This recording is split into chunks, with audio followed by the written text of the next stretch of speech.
Buyers, not all buyers are qualified.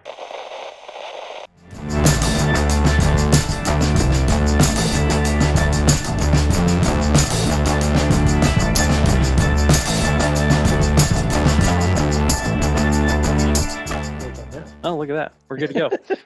We're still figuring this out, the whole Zoom meeting thing. It's opened a whole new world of podcasting, but Yeah, and we are way behind the curve. way behind. Everybody else is out there rocking this for Pretty a good year now. And Yeah, pretty much the COVID pandemic has forced everybody to learn this stuff. So I guess we kind of fall into that as well. Right. We want to welcome two guests tonight on the podcast. Ellary Williams and Kent Keene, both from the Congressional Sportsman Foundation. And I'll let you guys kind of introduce yourselves, your background, and kind of what you do with the foundation. And then we're going to talk about something that I think there's quite a few sportsmen across the nation that probably don't know about this. So it's not new per se, but new to a lot of people, I would think. Ellary, we'll let you start. Perfect. Ladies first. I like it. Thank you very much. So my name's Ellary TuckerWilliams. I work for the Congressional Sportsmen's Foundation. I am the Rocky Mountain State's senior coordinator. So I specifically do state level policy in Idaho, Montana, Utah, Arizona, New Mexico, Colorado, and Wyoming. So keeps me very busy. Yeah, all the good states. Yes, they are pretty great. They are pretty great. We're gonna piss somebody off with that. Right? No, you guys keep me on my toes in New Mexico, that's for sure. Oh, well, we aim to please. So essentially our role, and Kent has a similar role, but I'll let him explain that, is to help advance and protect our ability to continue to hunt, fish, trap, and recreationally shoot across the nation, but specifically I focus on my region. So. Okay. And what's your background, Ellary? What kind of brought you into the role that you have? Absolutely. So I came to CSF from Auburn University. I got my master's there in natural resources, where I focus more on the social science side or human dimension side of natural resource management. That was kind of a natural segue once I got my master's, natural segue into policy and trying to kind of mesh the science with the social science together to create good policy that's not only beneficial for our resources, but also helps maintain sportsmen and women access and opportunity. And so did you grow up in hunting and fishing, or come into it later in life, or? No, so I grew up doing this. Awesome. It's kind of a running joke in my family. My birthday is the weekend before opening weekend for duck hunting. And so I was born, my dad hung out for a week and was like to my mom, you good? You good? Okay, cool. I'm going duck hunting. And so then every year after that, it was my birthday weekend was a weekend that we could go and get duck camp situated. And then the next weekend and weekends following was duck camp. So I grew up hunting mostly birds, recently got into big game hunting. And then I also grew up salmon fishing and crabbing. I'm originally from Washington State. So it's best of both the worlds as far as hunting and fishing goes. Awesome. Well, I can kind of relate to that story. Rodney gives me a hard time all the time because my youngest daughter was born in October, which is right in smack dab in the middle of hunting season. He gives me such a hard time. Same here. So, Kent, give us a rundown. What's your background, and I assume you do some of the similar stuff, but yeah, let us know. That's correct. Yeah, I'm the Lower Midwestern State Senior Coordinator and the Senior Coordinator of Agriculture Policy for CSF. And so a lot of my role is very similar to what Ellary does, except I work in Iowa, Nebraska, and everything south through Texas. The only state in that band that I don't work in is Arkansas. And that's because my supervisor, Chris Horton, our Senior Director of Midwestern States, he lives in Arkansas, so he's hanging on to that one for dear life. He's just holding on to that one. He's for himself, huh? Very nice. Yeah, he doesn't want to give it up yet, but I'm working on him. And then I also work with a lot of the Farm Bill programs on behalf of CSF, keep us engaged in that private lands conservation side, conservation on working lands, things like that. So got into this, very similar to Ellery. She actually started on her master's at Auburn about 6 months before I did. So we were classmates there for a good while. While she was on the natural resources side, I was in the wildlife sciences, doing whitetail deer and eastern wild turkey habitat research.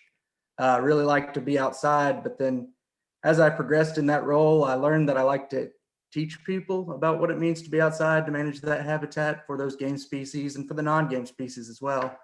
And got to looking for jobs, and I found this role at CSF where I was like, I can explain that conservation benefit, tie it back to us as sportsmen and women, and explain that to legislators, sign me up. So I brought that in. But before that, I grew up on a dairy farm in Southwest Missouri, hunting and fishing, kind of that traditional, I'm going into wildlife management background, but just really excited to be able to blend that growing up on a farm lifestyle with some conservation and bring it to the policy arena. Well, that's awesome. And yeah, I think that's right now, based on, our limited interaction on social media, as much as we possibly can be on there without driving ourselves crazy. It seems like, especially across the West, but nearly nationwide, there's a big push talking about public lands, and not a lot of people focus on the private land aspect of it and the good that they do. So I think you've got actually a really pretty important role to be able to explain that. We try and do the same thing. Everybody thinks that we're all pro private land and not pro public land, but we're public land hunters. We just recognize there's some really great stuff being done on private lands out there. We're pro wildlife habitat. Pro wildlife habitat, pro conservation. That's it. That's a Wildlife great don't place know to be. property boundaries, right? They That's do it. not. That's They do it. not. Very good. Well, it's good to meet both of you. Like Ellary said, I've talked on the phone with her quite a bit.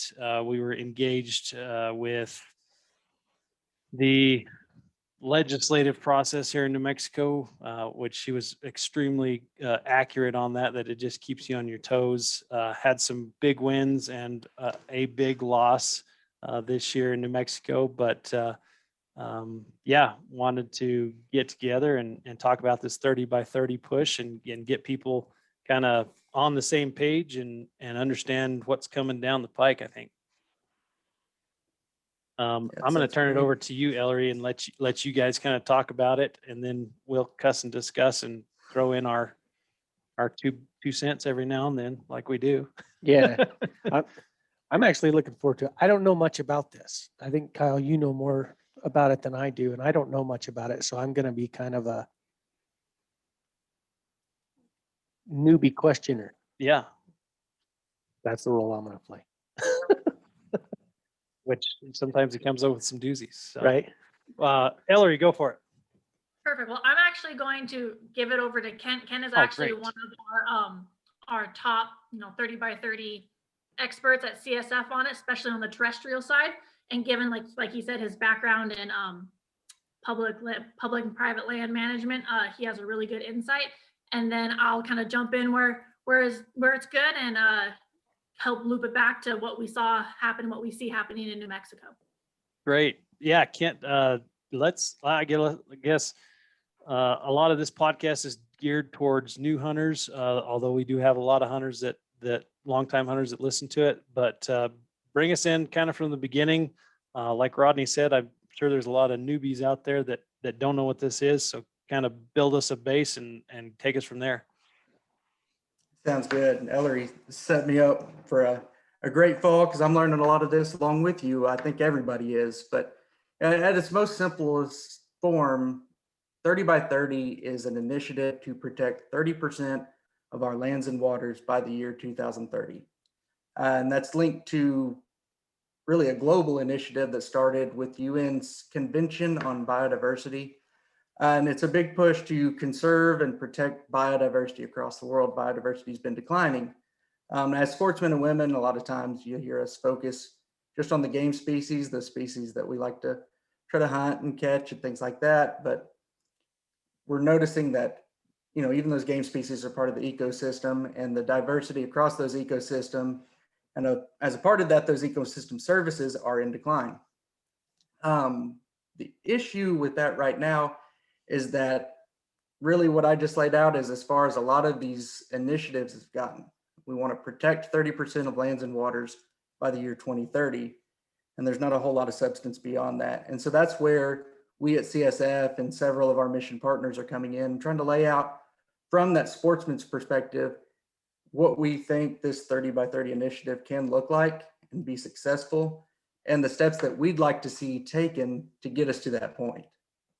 And so basically the original, like you said, global initiative just kind of says protect 30 by 30, and my mind automatically goes, when you talk about the UN and some of these global initiatives, my mind automatically goes to a dark place and says, what are they trying to pull over on us? And I know there's quite a bit of conversation out there about the third, or no, wait, what is it? The sixth great extinction event and the loss in this biodiversity. And so I think, talking to Ellary the little bit that I have about it, I think one of the problems we as sportsmen should look at, and I think that's what you're trying to talk about, is what is the definition of protect? What does that mean? How does that look? Is that correct?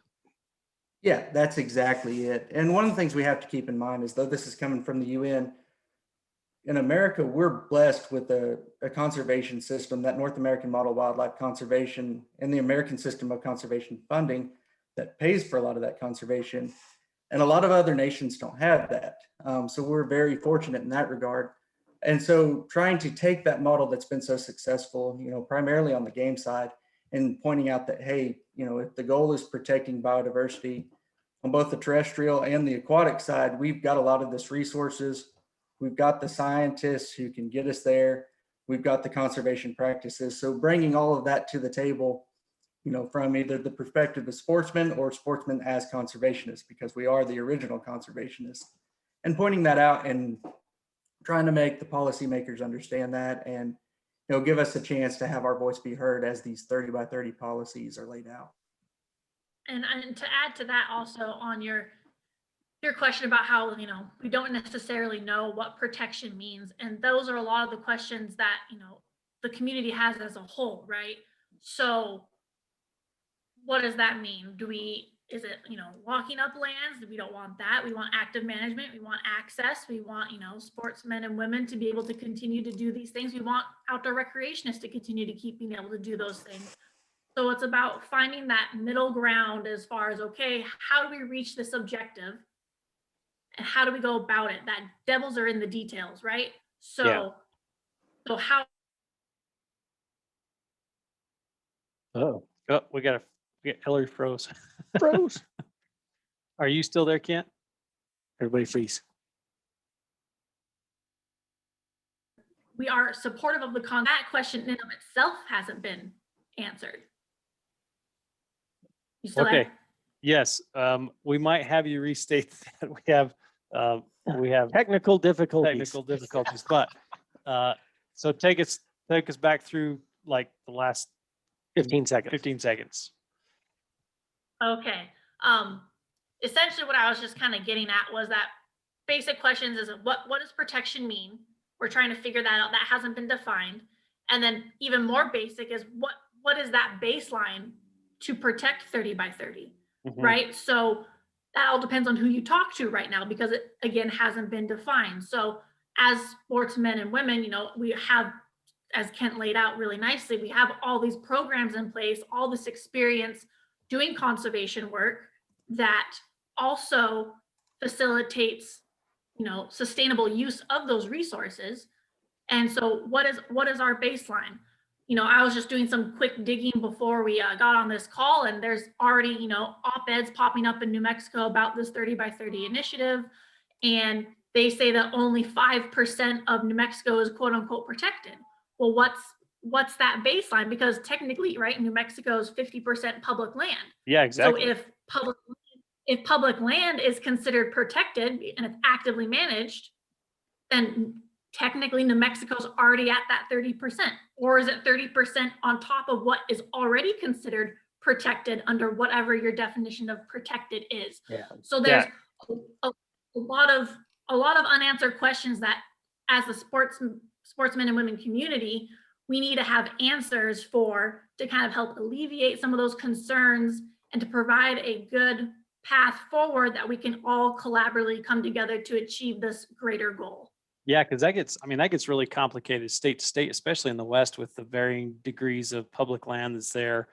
And so you look at Nevada, which is like 80% or almost 90% Yep. public lands. Are they going to take the other 20% and say we need 30% on top of what we already have? That seems like a huge issue. And so those definitions are definitely going to be really critical moving forward. And it's really hard to think about as far as how is this going to be good?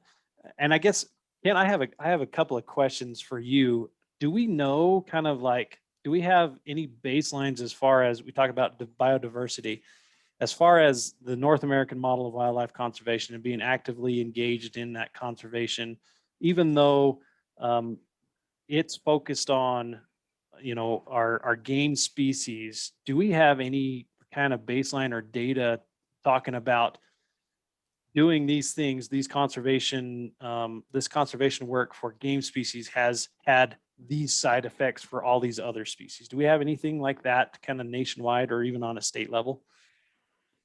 I think it's a state by state or probably even more regionally located. It really depends on the work that's been done at that habitat level, but that's one of the beauties of it. When you're managing habitat, even for game species, everything you do is going to be good for some things, bad for some things, and have no effect on others. But generally, yes. And then on top of that, we have other programs that are focused on some of those non-game species. For example, right there in New Mexico, through the Working Lands for Wildlife program, funded through the Farm Bill, you have the Southwestern Willow Flycatcher Initiative.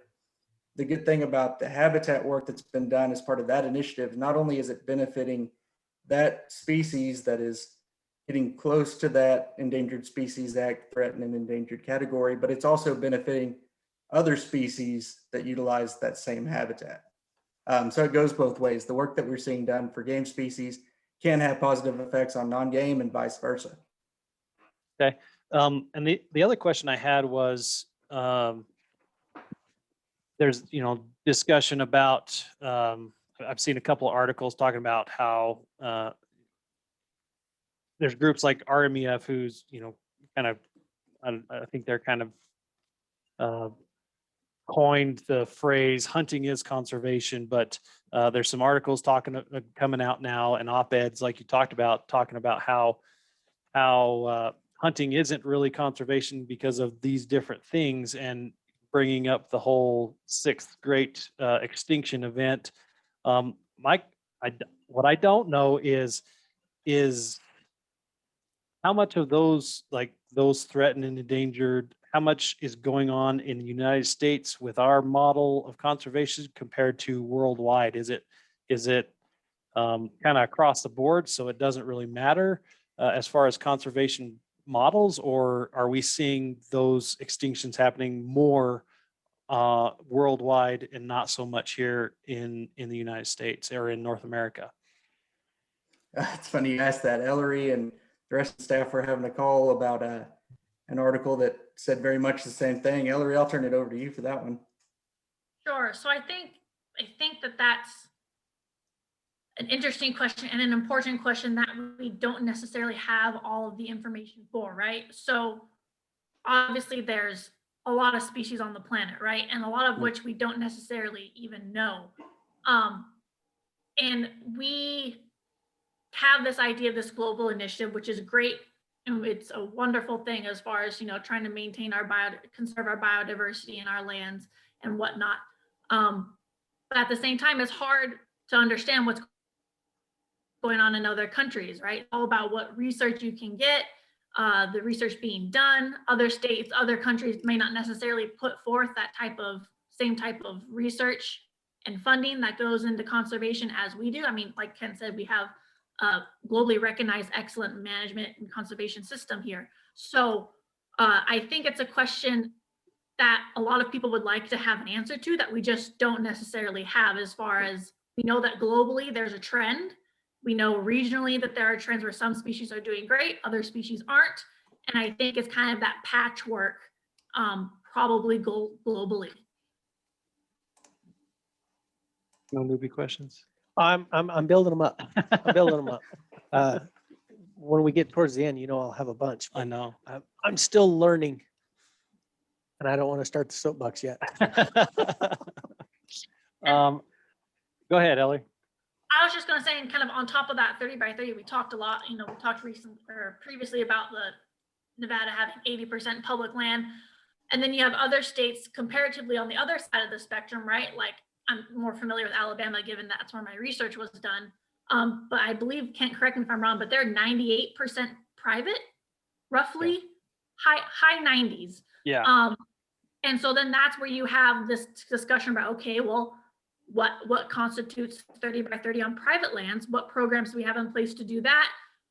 And however that ends up being defined, are other states like Nevada or Alaska going to be expected to kind of pick up the slack depending on what those definitions are?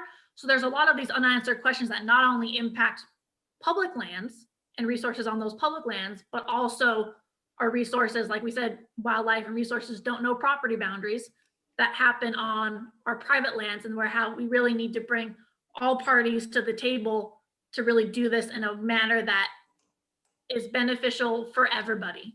Yeah. And that leads into a really good point about this whole program. We talk about the 30% of lands and waters, but one thing we haven't talked about even here this evening is where should that 30% be located? And that's another question we've got to answer. And so when you're considering, where those property boundaries are, who owns what, we also need to have very well-defined objectives related to biodiversity so we can understand, what species are we targeting? Do we know what species we need to go after? What practices can we implement that are beneficial to those and other species as part of that ecosystem? And then again, from our perspective, how can we maintain access for the sportsmen and women who are most connected to those ecosystems?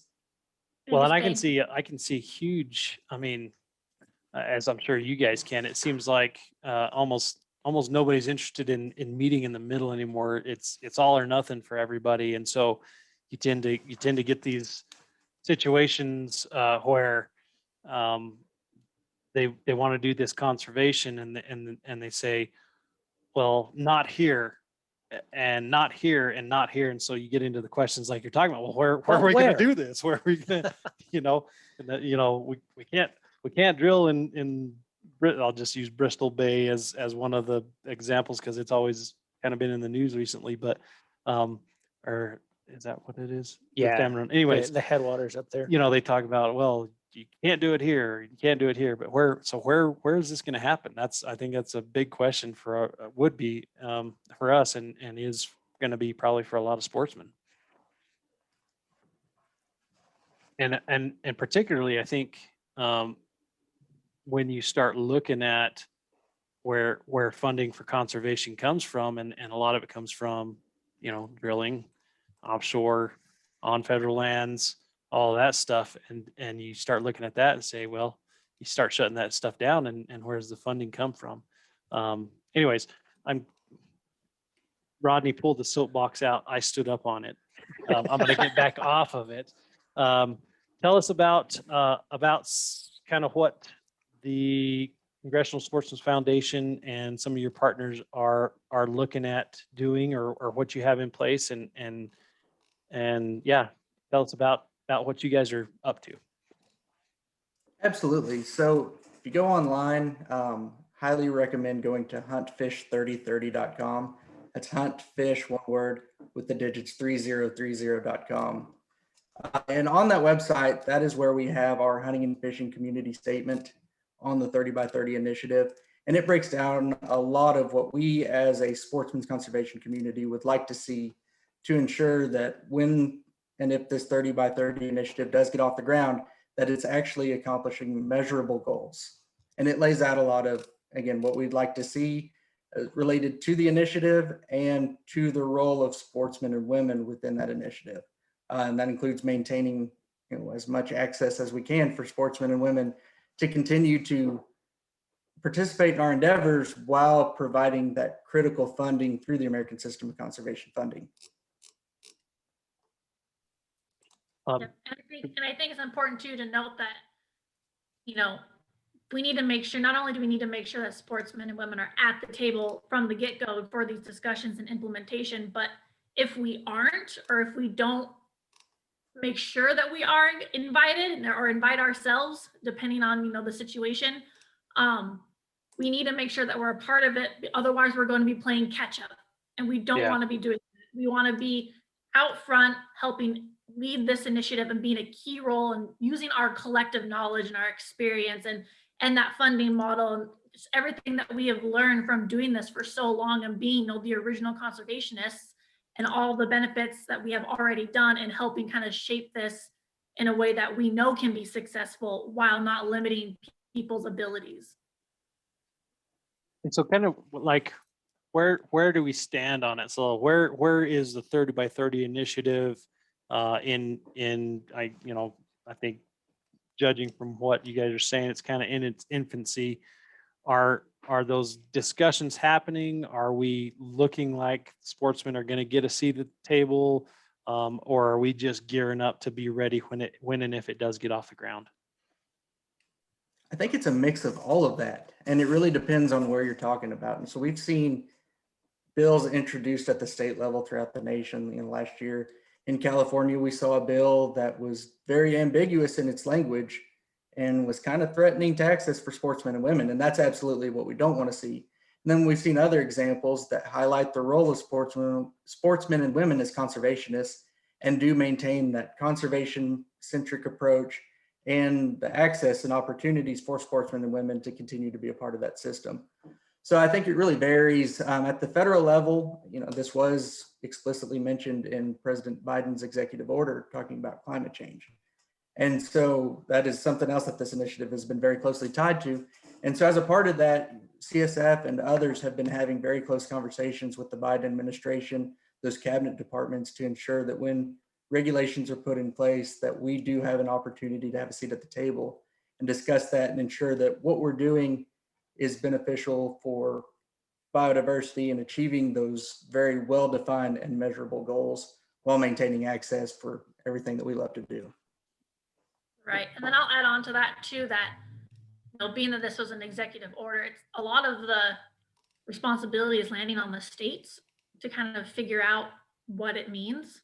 And so that it could potentially, depending on how things go, it could potentially vary state by state. So we need to make sure that, and comparatively speaking, I'll just take Kent's home state here, Missouri versus my home state, Washington, the way that they might approach that might be very different. So I think that sportsmen and women across the nation need to be aware of this and be keeping an eye on this and being able to say, hey, we need to be inclusive. We're a part of this system. We're a part of this community. We're a part of, those who take care and stewards of this land and our resources.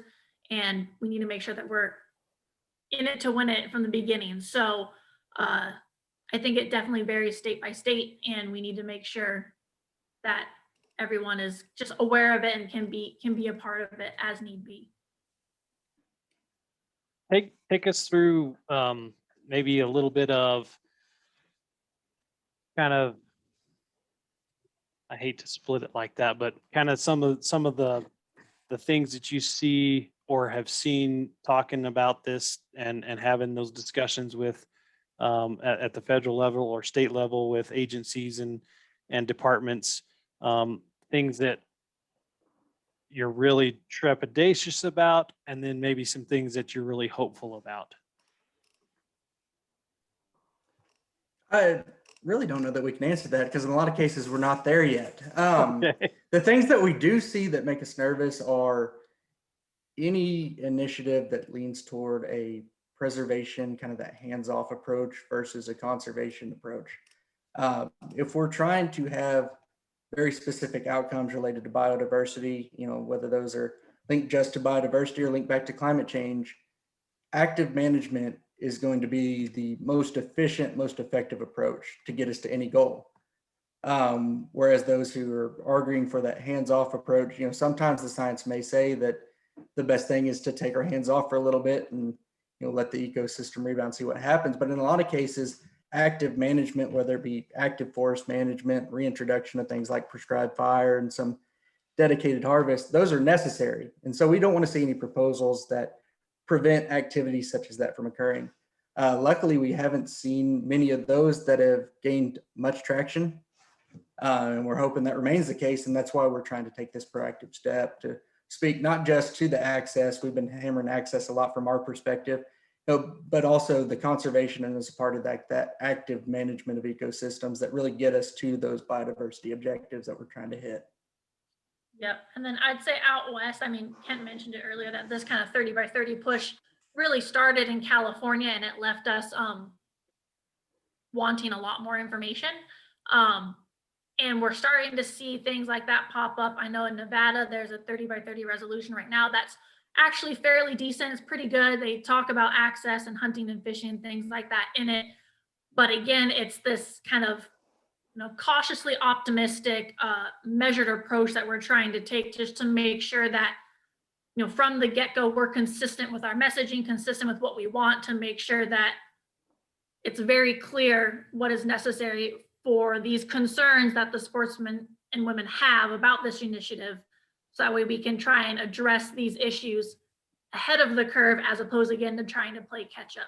So I know, like I said, we've seen this pop up in California, Nevada. There's discussions about it in Colorado, and there's also just some rumors about it in New Mexico as well. And so I'm kind of coming back to a question that I had a little bit earlier, taking all the time from Rodney, but he said he's going to jump on the soapbox at the end. So I got it. I've seen him writing stuff down. Do we, so, and either one of you, if you've seen this, I'd be interested to see it, because I'm running into it in my profession, in my career.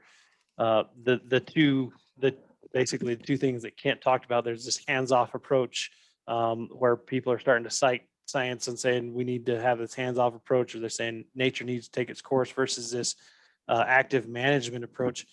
Do we have good science behind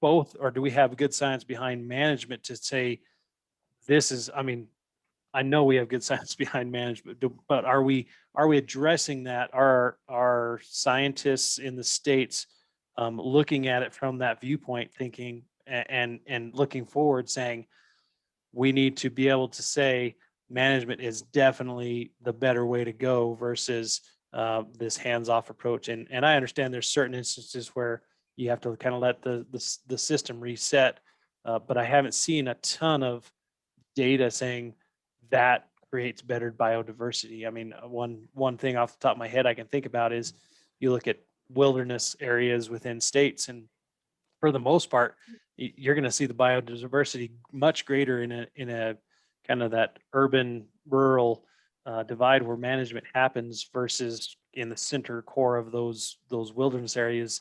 But I don't know that for certain because I haven't seen any data saying one way or the other. I'd really encourage you to go look at the New Mexico State Wildlife Action Plan, those SWAPs.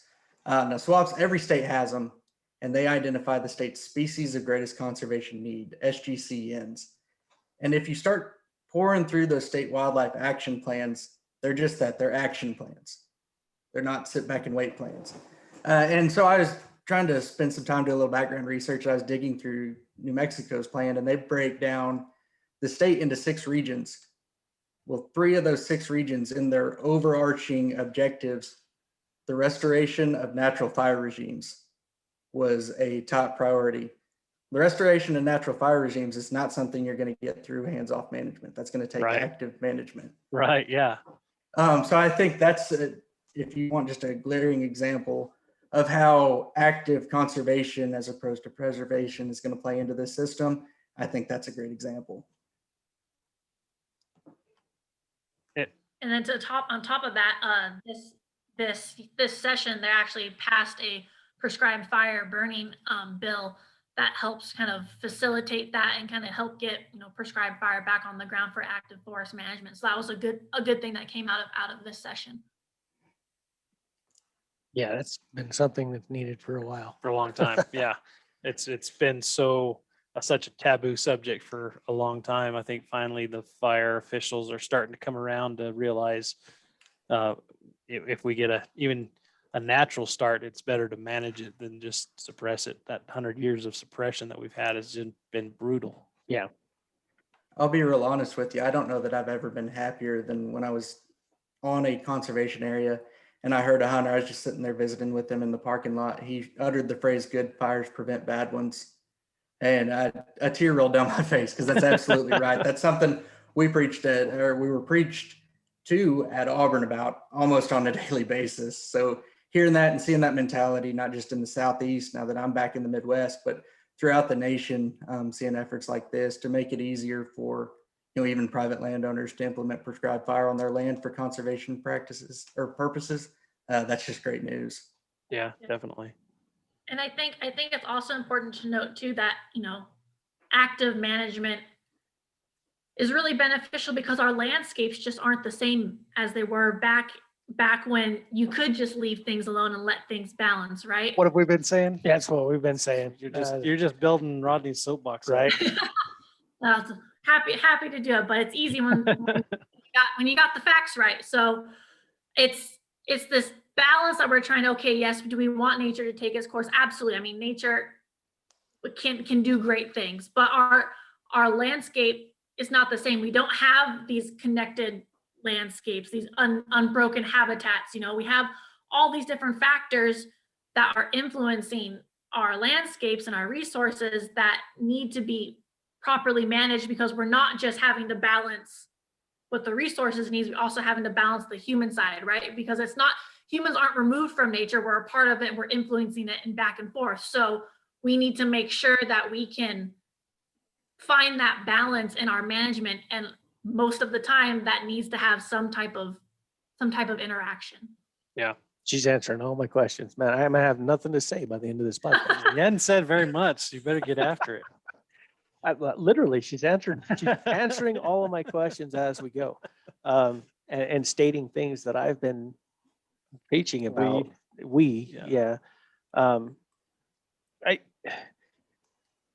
Having little knowledge of what's going on and being new to this 30-30 thing, like I said at the beginning, know more. They definitely know more than I know about it.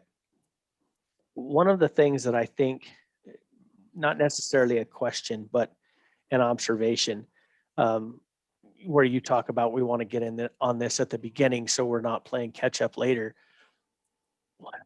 I'm already nervous. Just a little bit that I've heard already. I'm already nervous because organizations and things like this the wording tends to lend itself to go to a place where we can't come back from. Yeah. And anytime there's legislation that tends to restrict things rather than loosen things up, and that's always an issue. yeah, and Right. throughout history in conservation, we've been burned. And when I say we, I mean the true conservationists, those of us that truly care about the land and truly care about the animals that are out there and want to see a healthy ecosystem out there. We've been burned. Go back to the wolves. They wanted to reintroduce wolves, and we were like, hey, yeah, let's do that. That sounds cool. We put a plan in place. We have a goal of restoration. We reach that goal, and then they say, nope, not yet. So time and time again, we've been burned by things. And what I think is sad is that on paper, something like this sounds great. It sounds like, yes, let's protect some habitat. Let's protect 30% of our natural wildlands. And instantly I'm like, nope, forget you. I want no part of it. I'm out. Because somehow you're going to find a way to screw us in the end. And so now I'm sitting here thinking, this is something that we should all be on board with. But I'm like, well, not really sure I can get on board because the language is so hard. It's so hard to get the language right to protect our rights, to help them protect the land and all of that thing. We've been burned so many times that it's just hard. So, yeah, I mean, I guess the big question is this is kind of the hardest thing about this podcast is we're trying to do as much as we can to inform hunters about what's going on, but we're just two guys. It's nice to have some other people dealing with this, so that sometimes you can kind of rely on their expertise. We're relying on your expertise in this. What can sportsmen do to get involved and really Well, go ahead. Yeah, before you go to that, the one question I did have, and that's what, like I talked about when we get burned on these things and stuff, but the question I have is, are we protecting it to use it, or are we protecting it just so it's there? And if the goal is to protect 30% of the lands so we can use it and enjoy it and generations can use it, then again, it seems to me that everybody should be on board with that. We just have to find the ways to put the language in that protects our rights to use it. And that would be the only thing that would scare me. Yeah, and I think that's a valid concern that we all share. Mhm. Absolutely. And you're right, there are definitely situations in which, the goalposts keep getting moved on us, right? They Mhm. just keep moving. The closer we get, and they just keep moving it downfield. And so those are definitely things that have happened and definitely valid concerns. And I think that in and of itself lends it to just the baseline that we need to be engaged, because if we aren't, the Yeah. other side will be. Yep. Yep. Oh, And they've proven that. Yeah. Right. And it's one of those things where it's just like, okay, like we need sportsmen and women to show up. Yeah. I understand. I get it. I love hunting. I love fishing. I love going deep in there where there's no one else. I don't want to be bothered. I want to just be me, my thoughts, my fishing pole, my rifle, what have you.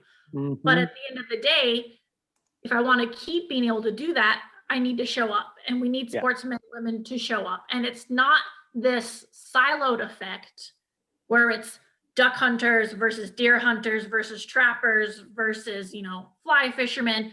We have this tendency that definitely works against us as a community Yep. to be, I don't care about that. I'm not a trapper. I don't care if they get rid of trapping in New Mexico.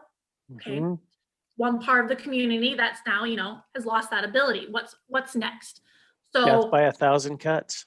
exactly. And so we need to show up as a community, because as a community, we are strong. We are a force to be reckoned with. And I think that has been shown in New Mexico this session, because New Mexico sportsmen and women showed up on numerous occasions, and we put up some really good fights, and some we won, Yeah. one we didn't. And that's just kind of how the cookie crumbles sometimes. But it Mhm. just shows that we need to show up as a united community, not one that doesn't care because it's not, I don't trap, or I don't fly fish, or I don't do this or that.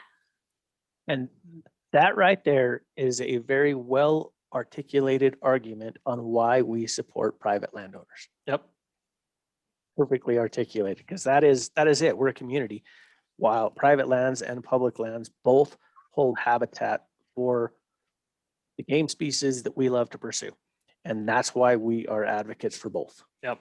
And for the most part, and Kent can probably speak to this, but for the most part, most of those landowners want to do the right thing on their land. They're doing it for the Sure. right reasons. They're doing projects and paying for it out of their own pocket, and it benefits any livestock that they have, but it also benefits wildlife. And then there's those that are just doing it for the wildlife. And so it's like you're saying, Ellary, I think it's important for us to show up as a community. And it seems like in New Mexico, it felt pretty good this year.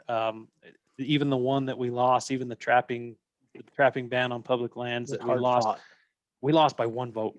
Mhm. One vote. One, I know. I was One- watching the floor session.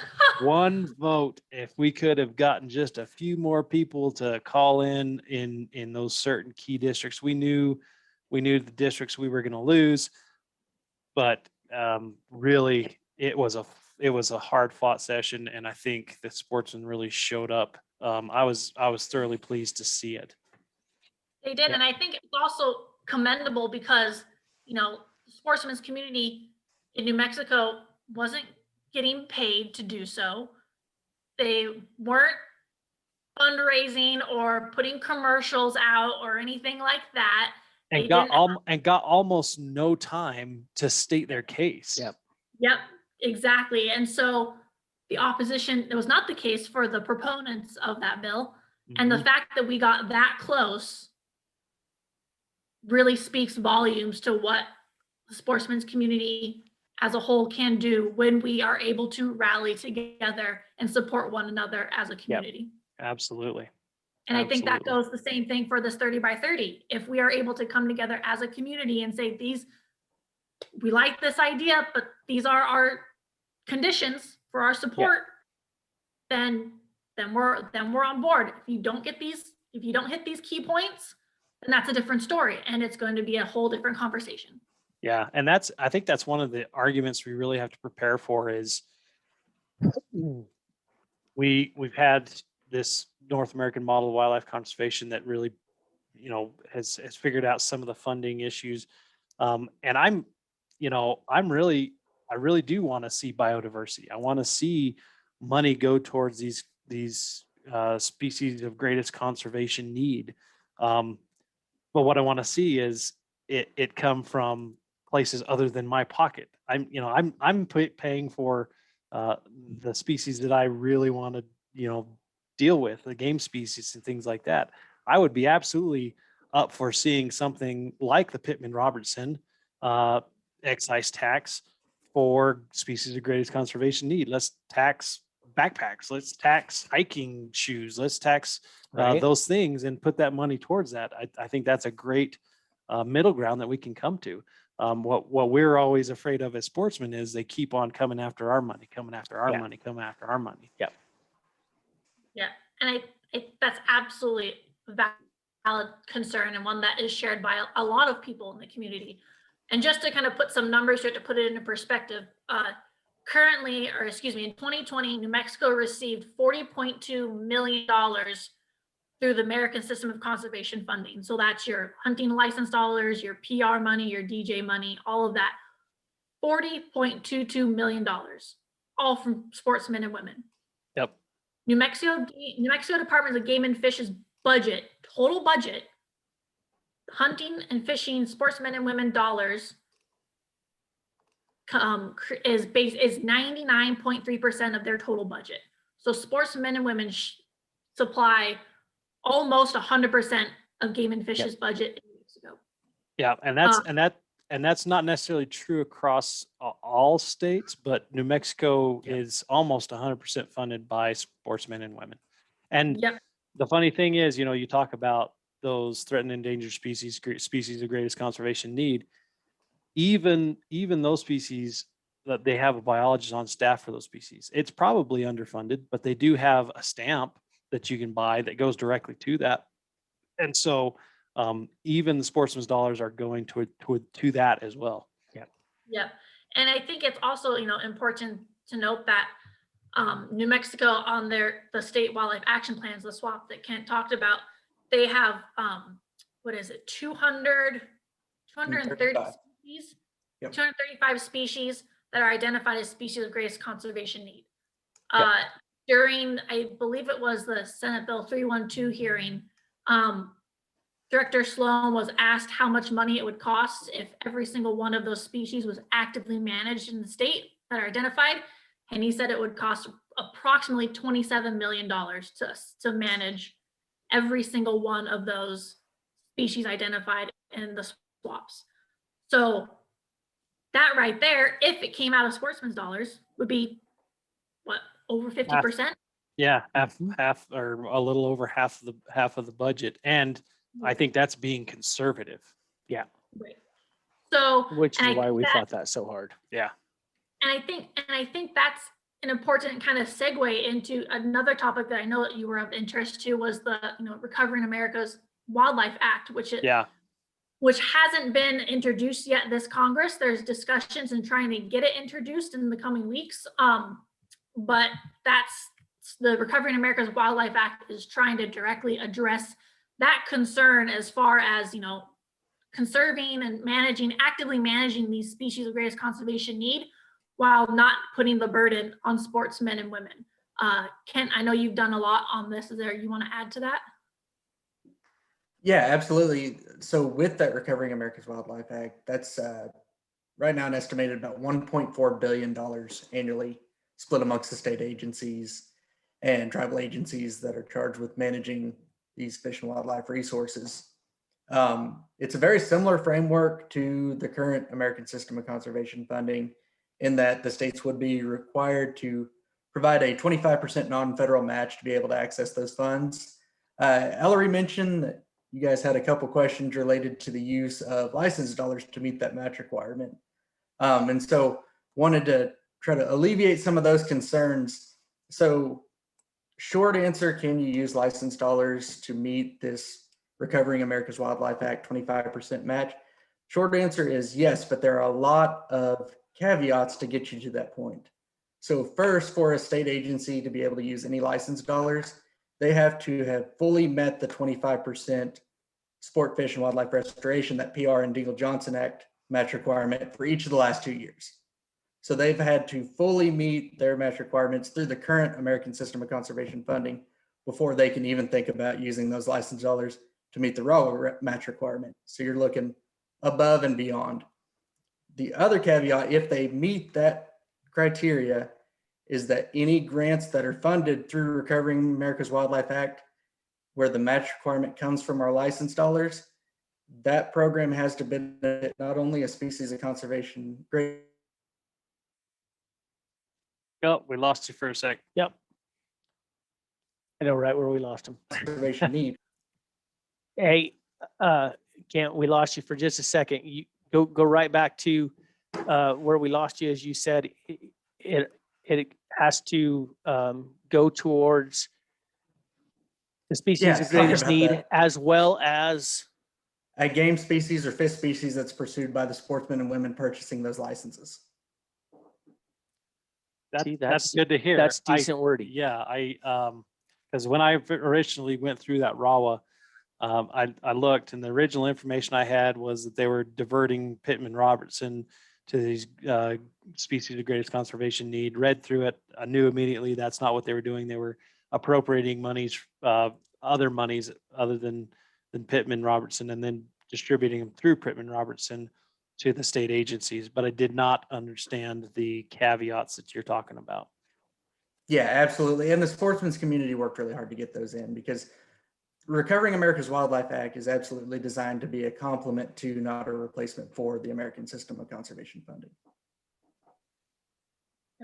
Where does that money come from originally? In the bill that was introduced last Congress, it was out of the general fund. And how much was is the federal apportionment? It would be 1.4 billion annually. Spread between the states. Yeah. Between the states, yeah. Ellary, is you that- had a figure on New Mexico there. What would New Mexico receive through that? Let's see here. I wrote it down just to make sure I wasn't misrepresenting. Let's see here. Of course, now I'm not gonna be able to find it in my notes when I need to, right? The way it always works. I know. So again, this is subject to change, right? Because this hasn't been introduced yet. They're still tweaking with language and kind of the funding model. Sure. But essentially, if RAWA were to be enacted, it would provide approximately $29 million a year to New Mexico. So again, Director Sloan roughly estimated that to cover all of the species of greatest conservation need, it would cost roughly $27 million. So that roughly is a $2 million cushion. As it stands right now, New Mexico currently receives less than $1 million for the state wildlife and tribal grants program. And so if they were to, if I did my stuff correctly, which I may not have, of 29 million, we'd have to match 25%, which is 7 million. Is that correct? I'll trust your math on that, but yeah, roughly. And so, yeah, that would be interesting to see, see where that money is going to come from. We see a lot of, and I don't know for certain what the number is, but I've seen some figures like floating around saying that we had big game applications this year were up 60,000 or something like that. And if that's the case, that kind of goes into what we've been talking about in that this induction of new hunters into the system is going to be good because that money is going to be needed for habitat work. Yeah. Absolutely. Yep. Got anything else, Rodney? No, like I said, she answered all my questions. I mean, like I said earlier, on paper, it sounds really good, and it sounds like something that we should all get on board to support. I 100% agree. We need to make sure that our voices are heard and heard early, so we don't have to fight to get language out later. Much better to work hard to get the language we want in it from the beginning. And it goes right back to what she said, showing up, getting the message out to our sportsmen here in New Mexico and making sure that their voices are heard and making sure that when this does come around in New Mexico, that it's to a tune that we can dance to. Yep. So give us Rodney cut me off earlier when I was going to say this. What are some ways that the sportsmen can get involved? How do we rally? How do we actually, it's not even rally. How do we stand up and have this voice? Because like you said, right now is the time to start thinking about it, talking about it, and getting our seat at the table. Whether we got to elbow our way in or if we're invited, either way, I think we need to be sitting there. Well, if you don't mind another shameless plug, I'd Have at certainly it. recommend everybody check out the huntfish3030.com website. On that website, there's a lot of resources explaining the role of sportsmen and women in this biodiversity conversation. There's also a petition that folks can sign, show their support for what we're trying to do as part of this initiative.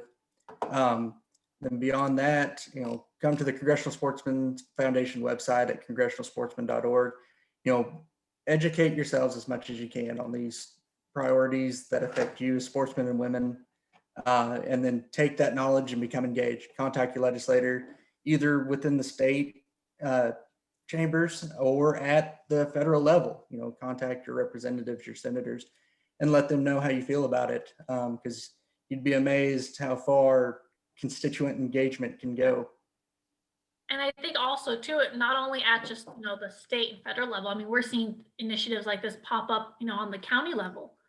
So it's just really, keeping your eyes open, like Ken said, educating yourself and then educating everyone else around you. It's great talk over a beer. It's great talk around a campfire. It's great talk just all around. It's about stuff that we care about and we love.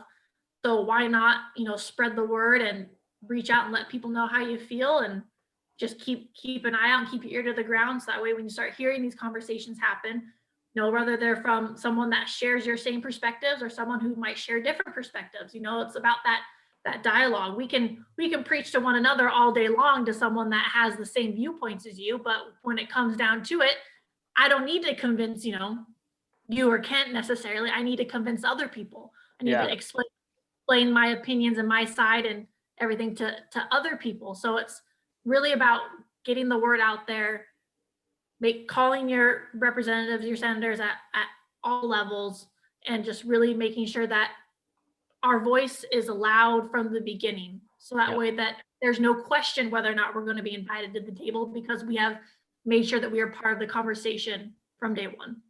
Yeah, and building off of that, help grow our voice, take somebody hunting and fishing with you. Yep. Yeah, hunt it forward, baby. Forward. That's it. Hunt it forward. Hey, before we close this out, I kind of wanted to, this is a thought that popped into my head kind of last minute when you were talking, Ellary. us included, a lot of sportsmen have a hard time following all this stuff that, reading a legislative bill is not the easiest thing. No, terrible. And the other, so how did sportsmen kind of follow this stuff and be engaged without, you guys do this as a job, but how does a regular sportsman kind of follow along and be engaged without being overwhelmed? I know this year I was just absolutely drained after the legislative session. Man, How do you guys do that? And the other side of it is, if you're in one of these sportsman groups that are saying that they're the voice of the sportsman, how do you at the same time make them accountable?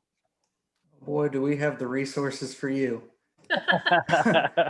More shameless plugs, here they come. Have it. So first, to stay engaged, to stay informed, certainly sign up through any conservation sportsman organization that you're a part of. Sign up for the newsletter, but go to this Congressional Sportsmen's Foundation website. Sign up for our newsletter, The Sportsman's Voice, weekly newsletter that covers everything throughout the region. Ellary, I'll let you talk more about it. It's kind of your bread and butter here.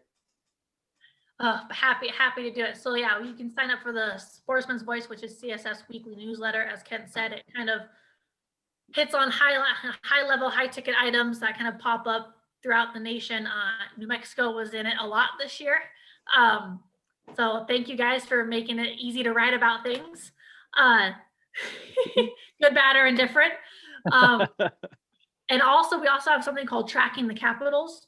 So Tracking the Capitals is this free program that we provide to anyone that wants to sign up. And you can basically select it down to the state and the topic as far as legislation or regulations. We talked a lot on the legislative side, but a lot of this can also happen on the regulation side, like through your game and fish. And so you can sign up for these email alerts that basically tell you in your categories that you select in this Tracking the Capitals, New Mexico, if you're worried about New Mexico and you're worried about access issues, you can hit a couple buttons and it'll send you updates whenever they pop up in the legislature or the regulatory process and say, hey, this might be of interest to you.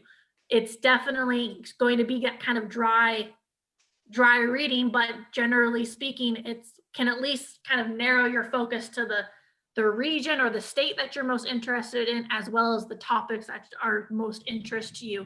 And then, as Kent said, talking to or engaging with different organizations, Mule Deer Foundation, Pheasants Forever, Rocky Mountain Elk, all those different guys and gals, engaging with them. They do a good job on social media, kind of highlighting things. It's just really making sure that you're trying to be plugged into all those different areas. Yeah, that's really good. That's really good advice. I think we really appreciate you guys coming on. We try and make sure that we give a good wide variety of information to people. And we say for everybody out there, if you're going to join one of these groups, make sure that you know what they're doing and that they are echoing your values and all Yep. that stuff. So that's really important as well. yeah, very.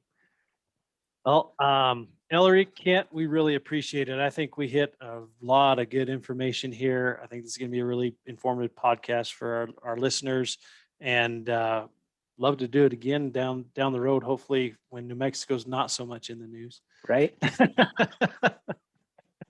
Well, thank you so much for inviting us and letting us talk about 30 by 30 and kind of what's going on and CSF. And, we're here to be a resource. We're here to, participate in this process. We're here to really be the sportsman's voice and making sure that we are showing up to the table, and the more the merrier, Absolutely. Awesome. Well, thank you guys very much. And we'll catch you down the road. Thanks, guys. Thanks for Thank you. joining. Again. Adios. Adios. Bye. Bye.